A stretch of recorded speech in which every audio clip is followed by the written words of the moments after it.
Hello friends, good morning అండి. Welcome back to my channel. అందరు ఎలా ఉన్నారు? బాగున్నారా? నేనైతే చాలా బాగున్నానండి. సో ఈ వ్లాగ్ వచ్చేసి 2 డేస్ది అనమాట. ఇంకా ఇక్కడ ఏంటంటే కొత్తగా కొన్ని సారీస్ అయితే తీసుకున్నాను అనమాట. దానికి అంచులు అనేది కుడుతూ ఉన్నానండి. బయట మనకి ఇస్తే వాళ్ళు 50 రూపీస్ అలా తీసుకుంటారు కదా, మనకి ఎందుకు ఇంట్లోనే మిషన్ ఉంది అన్నట్టు నేను ఇంట్లోనే ఇంకా హాల్లో పెట్టుకొని కుట్టుకుంటూ ఉన్నానన్నమాట. సో ఇంకా మార్నింగ్ దీపం పెట్టేశాను. ఈరోజు ఏకాదశి, అది వైకుంఠ ఏకాదశి అంటారు కదా, అది అన్నమాట.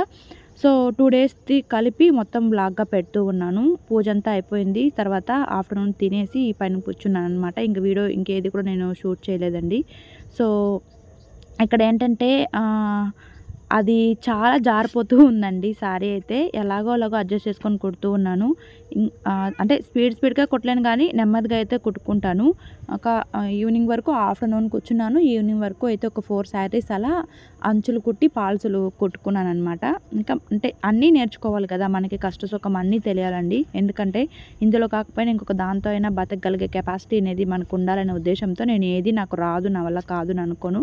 సో నాకు సాధ్యమైనంత వరకు నేను అన్నీ నేర్చుకోవడానికే ట్రై చేస్తాను. ఎందుకంటే సో తనకి ఇది లేదు, అది చేయలేదు అని అనిపించుకోకూడదు అనేది నా ఉద్దేశం అనమాట. సో అలాంటప్పుడు అలాంటి సిచ్యువేషన్ మనకు వస్తే కనుక మనల్ని చాలా చీప్గా చూస్తారు చాలామంది. అందుకోసమే మనం అన్నీ చేసుకోవాలి అనేది నా ఒపీనియన్. ఇది ఇంకా ఫైనల్గా ఈ శారీ వేయడమే చాలా లేట్ అయిందండి. ఎందుకోసం అంటే సో జారిపోతూ ఉందన్నమాట. అటు సైడ్ నుంచి ఇటు సైడ్కి జారుతూ ఉంది. సో అందుకోసమే ఎలాగో అలాగో లాగిచ్చేసాను. ఇంకా ఇది అయిపోయిన తర్వాత ఇక్కడ ఏంటంటే సో అక్కడక్కడ ఒక్కొక్కటి స్టోన్స్ వచ్చాయండి. ఆ స్టోన్స్ వల్ల ఏంటంటే ముళ్ళు అనేది కట్ అయిపోయిందనమాట. అంటే ఆ సూది అనేది ఇరిగిపోయిందనమాట. ఈ సూది వేయడానికి నాకు చాలా టైం పట్టిందండి. అంటే అది రాలేదు, ముళ్ళు అంటే సూది తీయడానికి రాలేదనమాట. అందువల్ల చాలా టైం అయితే పట్టింది. ఇంకా మిర్రర్ వర్క్ శారీస్ కూడా ఒక 2 ఉన్నాయండి. అవి వేస్తే ఏంటంటే దాదాపు ఒక 3, 4 సూదులు అయితే విరిగిపోయాయన్నమాట. ఫైనల్గా ఈ శారీ అయితే ఫినిష్ అయిపోయింది కానీ సూది అయితే విరిగిపోయింది. ఇంకా అది వేసుకోవాలి. చాలా బాగున్నాయండి క్వాలిటీ అయితే. నేను ఆన్లైన్లో తీసుకున్నాను. ఇంకా అక్కడికి వెళ్ళి తీసుకునే దానికన్నా ఆన్లైన్లో వెళ్ళి తీసుకోవడమే ఎక్కువైపోతుంది ఈ మధ్య. సో దీనికి సగం వేసి పెట్టానమాట ఈ శారీకి. ఈ సగం వేసి పెడితే అప్పుడు ఒక 2 సూదులు విరిగిపోయాయి. ఇంకా ఫైనల్గా అన్ని శారీలు కుట్టేసిన తర్వాత దీన్ని తీసుకున్నాను. దీన్ని తీసుకుంటే ఏంటంటే మళ్ళీ ఒక 2 సూదులు విరిగిపోయాయి అనమాట. ఇంట్లో ఉన్నాయి కాబట్టి సరిపోయింది. సో లేకపోతే ఇబ్బంది అయిపోయేది పోయి తెచ్చుకోవడానికి. ఇది తిప్పుతూ ఉన్నాను కానీ అస్సలు తిరగడం లేదనమాట. ఇంకా కాయిన్స్తో అలాంటి వాటిల్లో కూడా తీయొచ్చు అని చెప్పి ఒకసారి మా హస్బెండ్ ట్రై చేస్తూ ఉంటే చూశాను. అందుకోసం అని చెప్పి అది ట్రై చేశాను. అస్సలు రాలేదు. ఎక్స్పీరియన్స్ ఉన్న వాళ్ళు ఇందులోనే అంటే ఇదే పనిగా చేసే వాళ్ళకైతే అన్నీ గుర్తుపెట్టుకోవచ్చండి. మనం ఎప్పుడో ఒకసారి డ్రెస్సులు, టాప్స్, తర్వాత నైటీస్, ఇంకా ఇలాంటి శారీస్ ఇలాంటివి కుట్టుకోవడానికి కూర్చున్నప్పుడు సో మనకి ఎందుకు గుర్తుంటాయి. ఇదంతా ఎలాగో అలాగో ఇంకా వదిలేసాను. తర్వాత ఆ ఈవినింగ్ పైన అలా నైట్లో ఒకసారి మళ్ళీ ట్రై చేసి ఇంకా సూది అయితే వేసుకొని ఆ పని అయితే ఫినిష్ చేసుకున్నాను అనమాట. ఇంక ఇది వచ్చేసి సండే రోజు లాగండి. ఇంక ఇక్కడ చేపల మార్కెట్ దగ్గరికి వచ్చాము. తిరుపతి నుంచి తిరుచానూరుకి వెళ్ళే రూట్లో ఉంటుందన్నమాట. అన్నీ ఫ్రెష్ బతికినవే ఉంటాయి. రొయ్యలు కూడా ఉన్నాయి. చేపలు ఒక 1/2 కిలో తీసుకున్నాము. ఈసారి రొయ్యలు మేము ఎప్పుడు తినలేదండి. ఇంతవరకు అసలు మా లైఫ్లో మేము తినిందే లేదు. నేను కానీ తను కూడా మా హస్బెండ్ కూడా ఎప్పుడు తినలేదంట. సో నేను అందుకోసం అని చెప్పి ఈసారి ట్రై చేద్దామని. సో బాగుంటాయా బాగుండవా అనే మాటని ఒక 10 సార్లు అన్నారు మా హస్బెండ్ అయితే. తీసుకున్నామా వద్దా అలా అని చెప్పి ఇంకా ఫైనల్గా తను అలా మొహమాట పడుతూ వద్దా తీసుకున్నామా, టేస్ట్ బాగుండవా ఇలా పదే అంటూ ఉంటే నేను సరే తీసుకున్నాం అని చెప్పి కంపల్సరీగా తీసుకున్నాము. సో ఎందుకో ఒకసారి ట్రై చేస్తే పోలేదా అన్నట్టుగా. ఇంకా ఫిష్ అనేవి 1/2 కిలోకి పైనే ఉన్నాయిలేండి. మనకు కరెక్ట్గా తూకం అనేది రాదు కదా. ఫైనల్గా అంతా ఇంకా క్లీన్ చేసేసి తర్వాత నిమ్మపండు జ్యూస్ అనేది దానికి అంటే రొయ్యలకి 1/2 పీసు, ఈ ఫిష్కి 1/2 పీస్ వేసానండి. వేసి ఫైనల్గా క్లీన్ చేసుకుంటూ ఉన్నాం.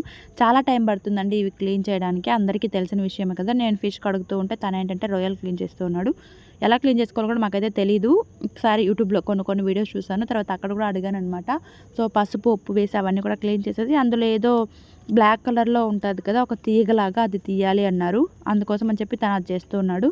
తీసుకునేటప్పుడేమో నేనే తీసుకోమన్నాను కానీ ట్రై చేద్దామని. కానీ క్లీన్ చేసేటప్పటికి ఇంత టైం అవుతుంది ఏంటి అని చెప్పి అనిపించింది. సో తీసుకోకుండా ఉండింటే బాగుండేదేమో అనిపించింది అనమాట. ఒక్కొక్కసారి చాలా టైం పట్టింది బయట కూర్చొని. ఇంకా తనైతే ఆ పని చేస్తూ ఉన్నారు. నేను ఇంకా ఈ పని చేశాను. సో, అది లాగడమే కొంచెంగా పననమాట. కొత్త వాళ్ళకైతే కొద్దిగా ఇబ్బందే. ఆల్రెడీ చేసి తింటున్న వాళ్ళకైతే ఈజీగా తీసేయొచ్చు. ఇంకా మేము చిన్న చిన్న ముక్కలుగా కట్ చేస్తూ ఉన్నామండి. ఎందుకంటే పకోడా వేయడానికి. నార్మల్‌గా అలాగే కర్రీస్ కానీ, లేదా ఫ్రై గానీ అలాంటివైతే నేనెప్పుడూ తినలేదు. ఎందుకో అంటే నాకు నచ్చదనమాట. సో, అందుకోసం అని చెప్పి నేను అలాగే చిన్న చిన్న ముక్కలుగా కట్ చేసేసేయి అప్పుడు బావుంటాయేమో అనుకోని ఫస్ట్ టైం కదా! మన భయం మనకుంటది.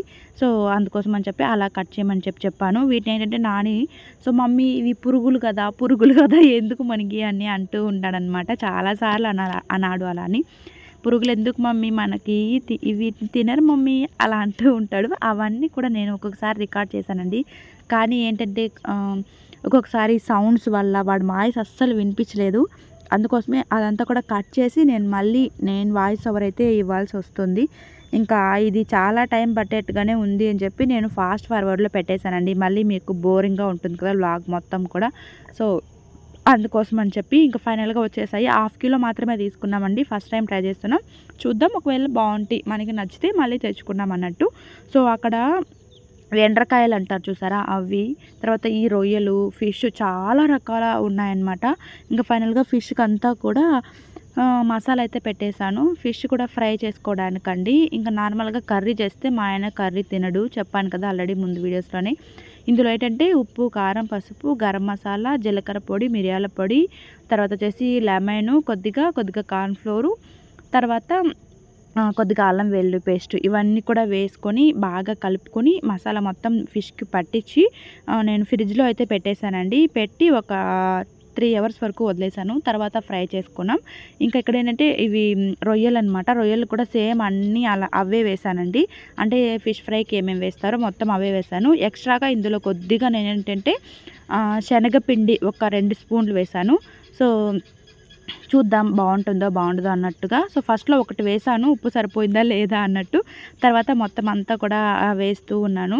ఇంక ఫైనల్‌గా ఎలా వచ్చిందనేది కూడా మీరైతే చూద్దురు. సో, ఇక్కడేంటంటే నాని దీన్ను చూసినప్పుడు పురుగులా అది ఇది అన్నాడు గానీ, తినేటప్పుడు చికెన్ అనే ఫీల్ అయ్యాడండి. చికెన్ బావుంది మమ్మీ అలా అని ఫీల్ అయ్యాడనమాట. సో, నేను చేసుకునే ప్రాసెస్ మాత్రమే మీకు చెప్తూ ఉన్నాను. అంటే అందరూ వాళ్ళ ఇష్ట ప్రకారం వాళ్ళు చేసుకుంటారు. సో, మా స్టైల్‌లో మేము చేసుకునే విధానం అయితే ఇదే అనమాట. సో, ఇంకా ఇందులో కొన్ని యాడ్ చేసుకోవచ్చు. కొంతమంది వేయకపోవచ్చు. నేను వేసేవైతే సేమ్ ఇలానే అనమాట. ఫైనల్‌గా ఇంకా నాని ఎండుమిరపకాయలు మొత్తం తీసుకొచ్చి హాల్‌లో పడేసాడండి.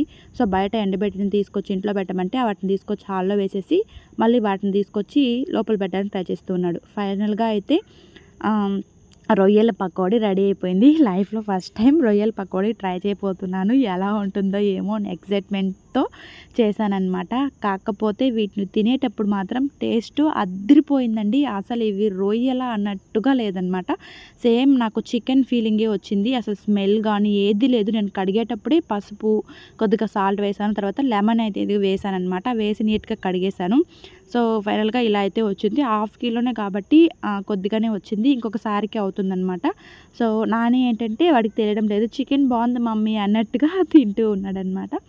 ఇంకా చాలా అంటే చాలా బాగా నచ్చిందండి. ఇంట్లో అందరికీ కూడా నచ్చింది. సో, మనం అన్నీ తినడం అలవాటు చేసుకోవాలి. సీ ఫుడ్స్ అవన్నీ కూడా. సో, మనము పచ్చళ్ళ దగ్గర నుంచి బిర్యానీల వరకు అన్నీ తినడము అవన్నీ కూడా బిడ్డకైతే అలవాటు చేయాలి అనేది నా ఫీలింగు. సో, నేను అన్నీ బాబుకైతే పెట్టడానికి ట్రై చేస్తాను. రాగి జావల దగ్గర నుంచి అన్నీ కూడా. ఇంకా టేస్ట్ అయితే అదిరిపోయింది. మీకు ఎలా ఉందనేది తప్పకుండా కామెంట్ సెక్షన్‌లో అయితే చెప్పండి. ఇక్కడ పెప్పర్ అయితే వేసి